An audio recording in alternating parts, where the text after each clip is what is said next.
Welcome, fellow castigators. Chances are you probably didn't know that there's a brand new Looney Tunes film in theaters right now. And that's because the movie was made for HBO Max, then shelved by Warner Bros., then purchased by a tiny distributor named Ketchup Entertainment, who presumably did not have much money left over for marketing.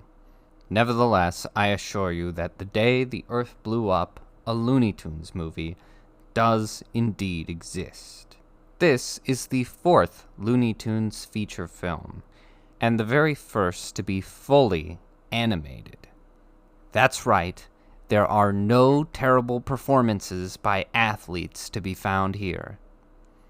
Not only that, but the animation is beautifully hand-drawn with painted backgrounds. In a time where Disney and Illumination character models all look the same, it's incredibly refreshing to see a film where every single frame is its own individual piece of art. Computer animation has its place, but it feels like watching an extended video game cutscene in comparison to other forms of animation that tend to have so much more personality and life in them. Speaking of personality, Daffy Duck is back in rare form. Over the years, Daffy has lost a lot of his zaniness and become gradually more savvy, sarcastic, and egocentric. Although I like that part of him, it's really nice to see him just going nuts with a big wooden mallet again. Another interesting choice is that Daffy Duck, Porky Pig, and Petunia Pig are the only returning tunes in the film. Not even a cameo from anyone in the typical roster. It would have been nice to see the others, but it was cool to see that Porky and Daffy are strong enough characters to lead a whole movie by themselves. It's also interesting that both Daffy and Porky are voiced by Eric Bauza, especially considering 70% of the dialogue is shared between the two.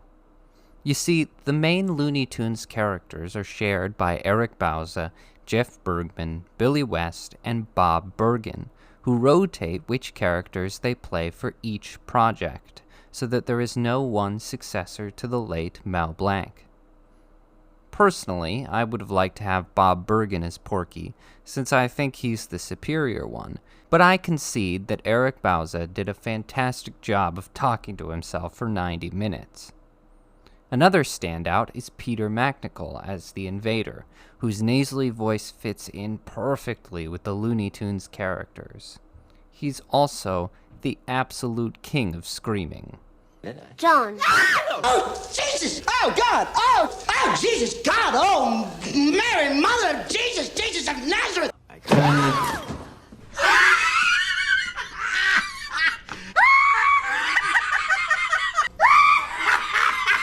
Uncle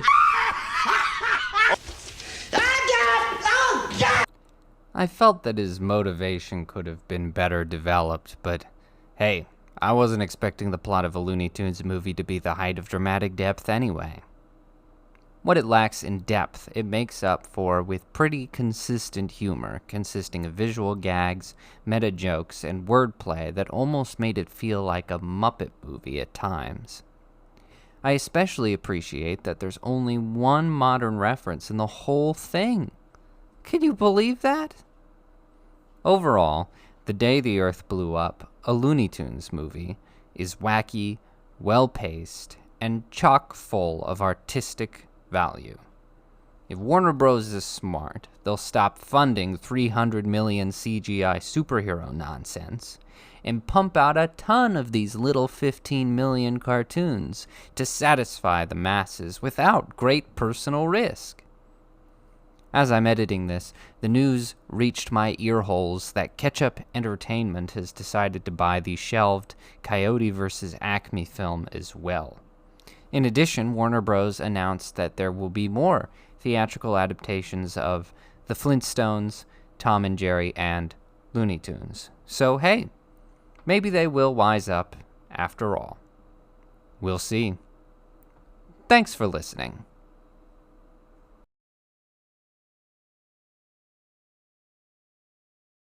I don't care what Rowling says. Half the cast has to be black.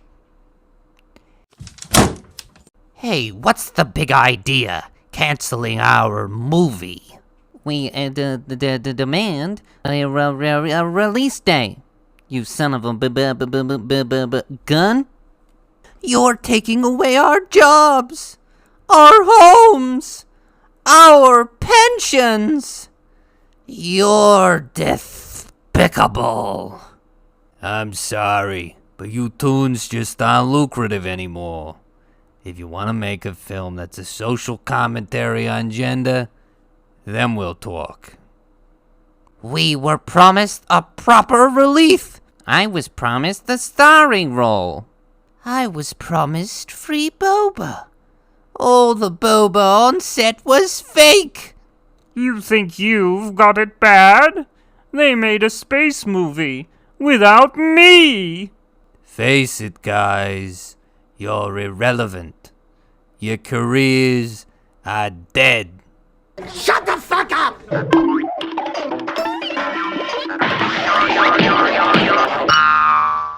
Wait a minute. This isn't a regular Warner Bros. Exec. This is a lizard person. And I would have gotten away with it too if it wasn't for you meddling tunes. Alright, buddy. You're going to Hollywood jail, which is like regular jail, but with extra sex offenders. Well, it looks like Warner Bros. Is saved.